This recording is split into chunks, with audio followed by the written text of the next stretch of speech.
Assalamualaikum warahmatullahi wabarakatuh. Alhamdulillahirabbil alamin. Asyhadu an la ilaha illallah wa asyhadu anna Muhammadar Rasulullah. Allahumma shalli ala Muhammad wa ala alihi wa ashabihi ajma'in. Amma ba'du. Para pendengar yang budiman, sahabat-sahabat yang hadir dan menyimak acara ini, semoga Allah Subhanahu wa ta'ala menggolongkan kita menjadi orang-orang yang memiliki kearifan di dalam menyikapi aneka persoalan apapun yang kita hadapi. Karena dalam hidup yang cuma sekali-kalinya ini, kita pasti akan menghadapi masalah.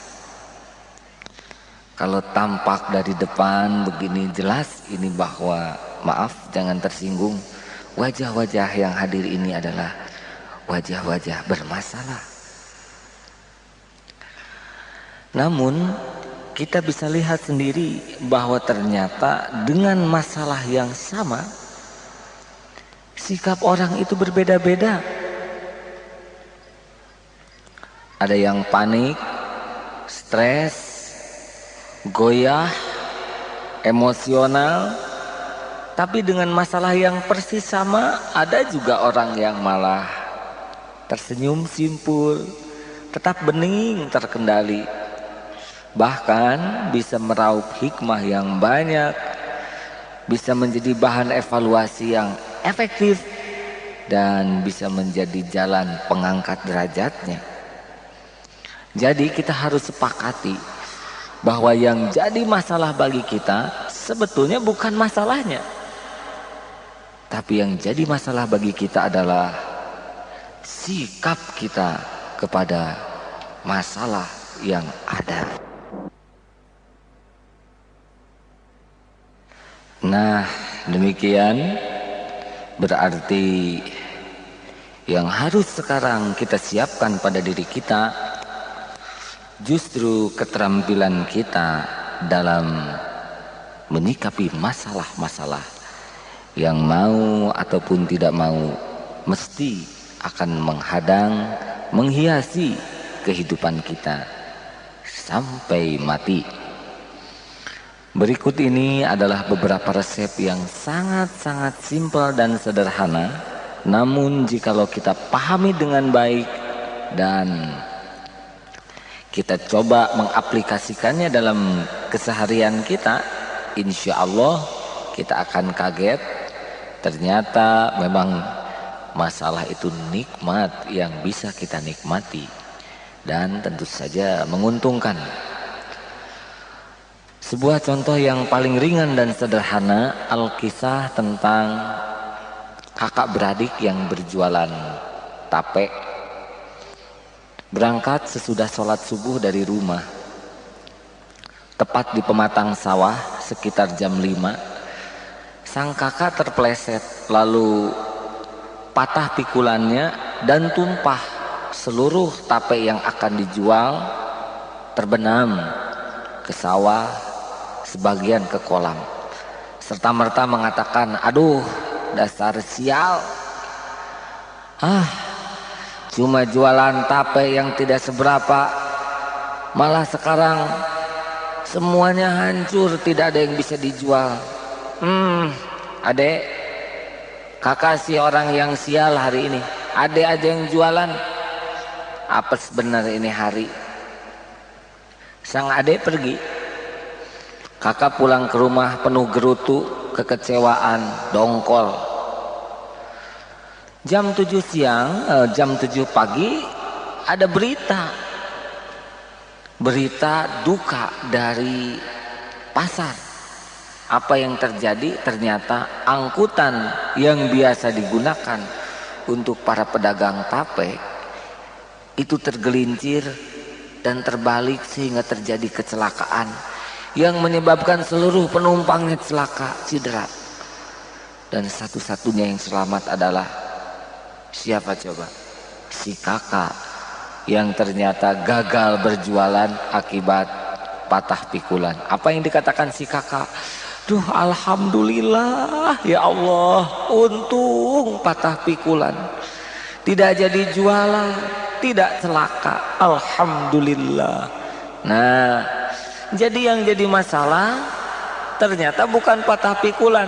Jam 5 patah pikulan dianggap musibah, jam 7 patah pikulan dianggap pertolongan Allah. Jelas yang jadi masalah bukan patah pikulan, melainkan sikap terhadap patah pikulan. Baiklah, yang pertama, ini rumusnya.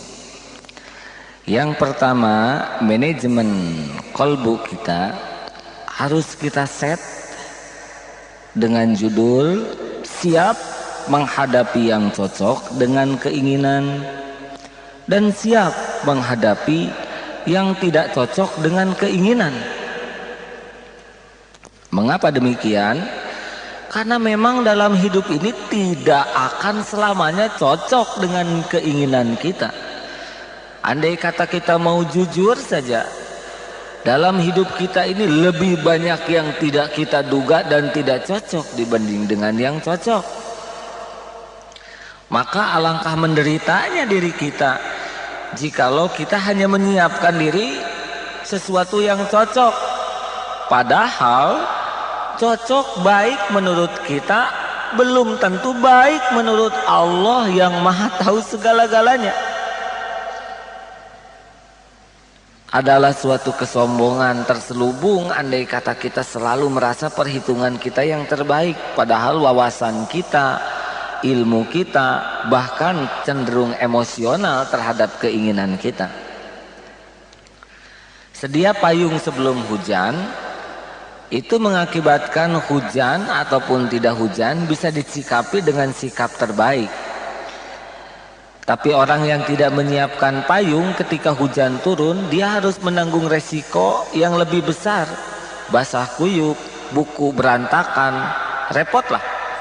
Oleh karena itu, mental kita di dalam mengarungi hidup ini harus selalu siap untuk menghadapi yang cocok dengan keinginan dan yang tidak cocok dengan keinginan.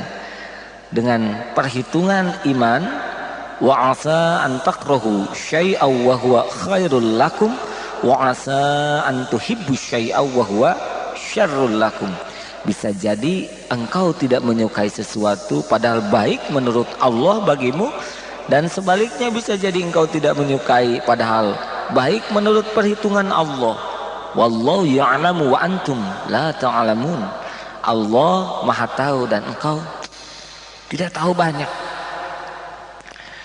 Maka rekan-rekan sekalian, khususnya bagi yang akan UMPTN, tentu saja tugas kita hanya dua: menyempurnakan niat, menyempurnakan ikhtiar. Fa iza azamta fatawakkal 'alallah. Selebihnya biarlah Allah yang menentukan yang terbaik bagi kita.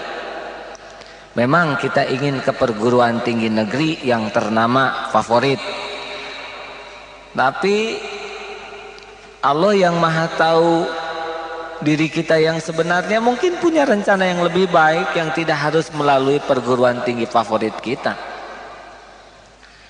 Banyak orang yang tidak harus lewat perguruan tinggi tersebut jauh lebih sukses, dan tidak mesti yang lewat perguruan tinggi tersebut sukses dunia, sukses akhirat.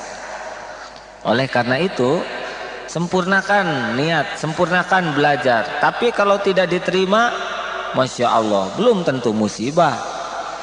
Yang dilamar orang lain, siap dilamar maksudnya di khitbah. Siap apa? Siap jadi pernikahan dan siap batal. Mengapa demikian? Karena yang melamar belum tentu jodoh kita.